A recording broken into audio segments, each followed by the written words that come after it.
Hello दोस्तों, आप सभी का the logical Indian YouTube channel में बहुत बहुत स्वागत है। मैं हूं एडवोकेट पंकज कुमार त्रिपाठी और आज मैं चर्चा करूंगा पूर्व राष्ट्रपति श्री रामनाथ कोविंद जी की एक वायरल वीडियो पर। यह वीडियो उस समय का है जब ये राष्ट्रपति हुआ करते थे। उत्तर प्रदेश में कोई सम्मान समारोह था और उसमें ये अपने हाथों से शाल ओढ़ा रहे हैं कुछ सम्मानित लोगों को, भारत के नागरिकों को।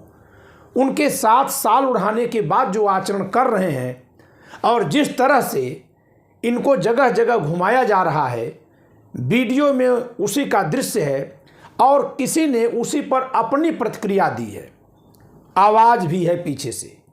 तो मैं आपको कह दूं कि मेरा उद्देश्य सिर्फ और सिर्फ इस वीडियो को आपके सामने रखने का है। शेष मूल्यांकन करना भारत के नागरिकों का दायित्व है, आपकी स्वतंत्रता है। साथ ही मैं एक चीज़ और दिखाऊंगा कि रामनाथ कोविंद जी पहले कहाँ थे, आज कहाँ हैं और भारत के संविधान में राष्ट्रपति पद की शपथ में क्या लिखा गया है। यानी जो राष्ट्रपति बनता है, संविधान उससे क्या अपेक्षा करता है, क्या जिम्मेदारी देता है।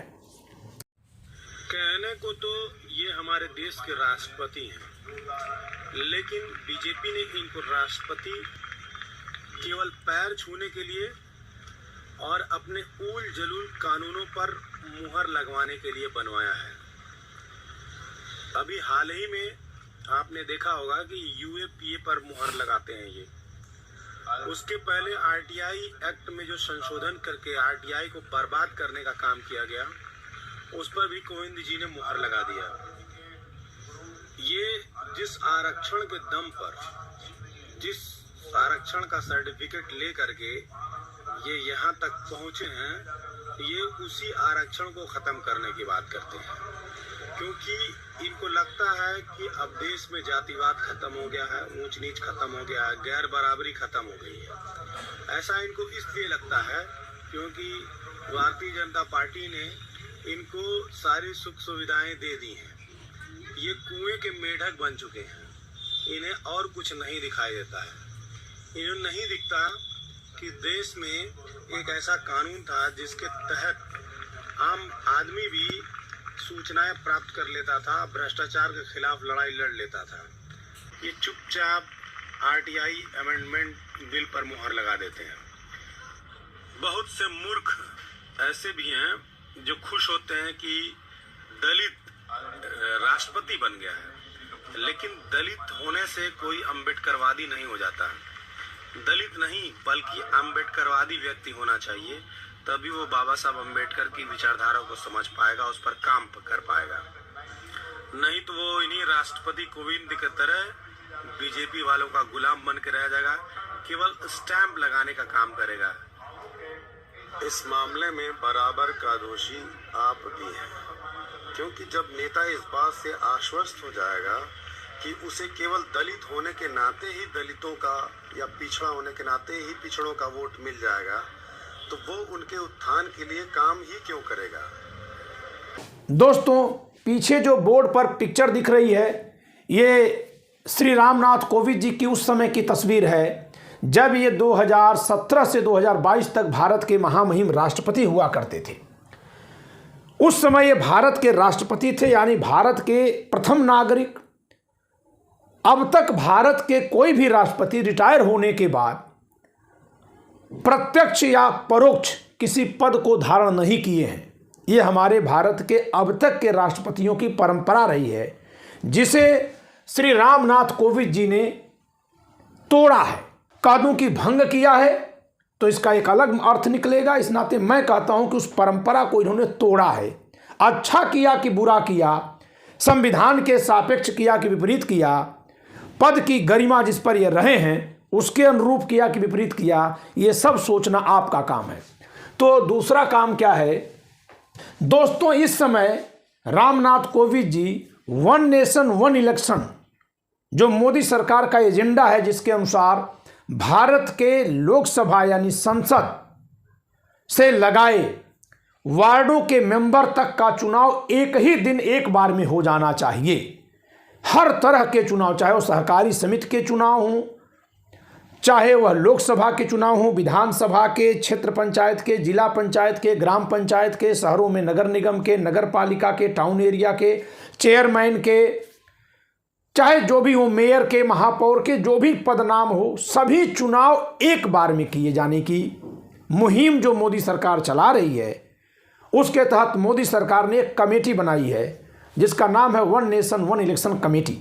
उस कमेटी के चेयरपर्सन हैं इस समय रामनाथ कोविंद जी। यानी जो कभी सरकार के ऊपर हुआ करते थे, अब वो सरकार की एक छोटी सी कमेटी के चेयरमैन बनकर सेवा दे रहे हैं देश को। ठीक है, मैं नहीं कहता कि संविधान कहीं ऐसी सेवा देने पर रोक लगाता है।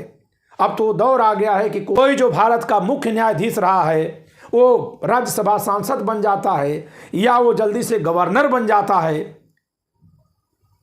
तो ये तो एक प्रथा आ रही है, यानी संविधान इस पर रोक नहीं लगाता। लेकिन कोई व्यक्ति कोई पद किस लिए ले रहा है, इससे उसका व्यक्तित्व समझ में आता है और उसके समय की चुनौतियों पर उसने क्या प्रतिक्रिया दी होगी, उसने कैसे उन चुनौतियों से निपटा होगा, अपनी पद की शक्ति का प्रयोग करते हुए, पद का परिरक्षण संरक्षण करते हुए संविधान का कितना पालन किया होगा, इस सब का अंदाजा लगाया जा सकता है।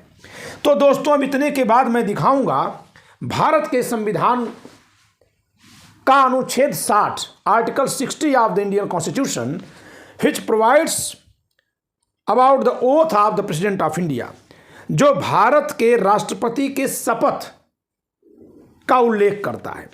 भारत के राष्ट्रपति की शपथ में वो क्या कहते हैं मैं पढ़कर सुना दे रहा हूं, दिखा दे रहा हूं, फिर आप जानिए कि भारत के राष्ट्रपति की शपथ क्या होती है। मैं अमुक ईश्वर की शपथ लेता हूं या सत्यनिष्ठा से प्रतिज्ञान करता हूं कि मैं श्रद्धापूर्वक भारत के राष्ट्रपति के पद का कार्यपालन करूंगा तथा अपनी पूरी योग्यता से संविधान और विधि का परिरक्षण संरक्षण प्रतिरक्षण करूंगा। दोस्तों, इन तीनों शब्दों पर गौर करिएगा। संविधान और विधि का परिरक्षण यानी चारों तरफ से सुरक्षा दूंगा, संरक्षण उसको बढ़ने का मौका दूंगा और प्रतिरक्षण अगर कोई इसके खिलाफ जाएगा तो रोकूंगा। तो परिरक्षण संरक्षण प्रतिरक्षण करूंगा और मैं भारत की जनता की सेवा और कल्याण में निरत रहूंगा। इंग्लिश में भी इसको मैं एक बार पढ़ देना उचित समझ रहा हूं, केवल इतने भर का, and will to the best of my ability preserve protect and defend the constitution and the law. ये लिखा हुआ है, preserve protect and defend the constitution. और संविधान के प्रति जो खतरा की आवाजें उठी हैं, उनमें से बहुत सी आवाजें सरकार के समय की, सरकार के द्वारा लाए गए बहुत से बिल स्वयं इनके कार्यकाल के हैं जब ये राष्ट्रपति रहे हैं। चाहे ये राष्ट्रपति के रूप में हो रामनाथ कोविंद जी या आज महामहिम द्रौपदी मुर्मू जी हैं, कभी भी जहां कहीं संविधान के विरुद्ध सरकार जा रही है, संविधान का अनुच्छेद 74 एक शक्ति देता है और अनुच्छेद 111 भी कि राष्ट्रपति एक बार कार्यपालिका के प्रस्ताव को नकार सकता है, यानी प्रधानमंत्री मंत्रिपरिषद के प्रस्ताव को नकार सकता है, और एक बार वह संसद द्वारा पारित विधेयक को भी वापस कर सकता है, जो कलाम साहब ने किया था, जो KR नारायणन साहब ने किया था। लेकिन अब के राष्ट्रपति कभी हमारा इस तरह से संरक्षण परिरक्षण प्रतिरक्षण करते नहीं देखे जा रहे हैं। आज के राष्ट्रपति को हमने किसी भी मुद्दे पर संविधान का परिरक्षण संरक्षण प्रतिरक्षण करते नहीं देखा। यह भी हो सकता है कि संविधान को कोई खतरा उनके दृष्टि से न हो। कुल मिलाकर के एक बात मैं कहना चाहूंगा कि आज लगभग 30-35 वर्षों से एक राजनीति चल रही है, हमारी जाति का व्यक्ति उस पद पर जाना चाहिए, हमारी जाति का व्यक्ति उस पद पर जाना चाहिए। मेरा आप सबसे विनम्र निवेदन है कि इस आवाज को खत्म करके आवाज ये लाइए, संविधान को मानने वाला संवैधानिक पदों पर होना चाहिए, संविधान को मानने वाला संवैधानिक पद पर होना चाहिए, कानून को मानने वाले थानेदार दरोगा बनने चाहिए, जिससे कि संविधान मजबूत हो, जब ये संविधान मजबूत होगा दोस्तों, तभी हम सबके अधिकार मजबूत हो जाएंगे। यानी किसी को भी उस पद पर जाना है तो संविधान के अनुसार आचरण करने की प्रतिबद्धता रखता हो, इच्छा रखता हो। जनता की ओर से इस आवाज को उठाए जाने का वक्त आ गया है। तो इस वीडियो में मैं इतना ही आपसे आग्रह करूंगा, निवेदन करूंगा। मेरा सुझाव यह है कि मात्र इस आधार पर कि कोई व्यक्ति किस जाति में पैदा हुआ, बस इतने से संतुष्टि हो जाए कि उस पद पर है, बल्कि हमारी संतुष्टि का एक आधार होना चाहिए कि वो जिस पद पर है उस पद के साथ न्याय करने के लिए कितना समर्पित है, संविधान के अनुसार चलने के लिए कितना समर्पित है। अब इस पर चर्चा होनी चाहिए और इस पर चर्चा जरूर होनी चाहिए।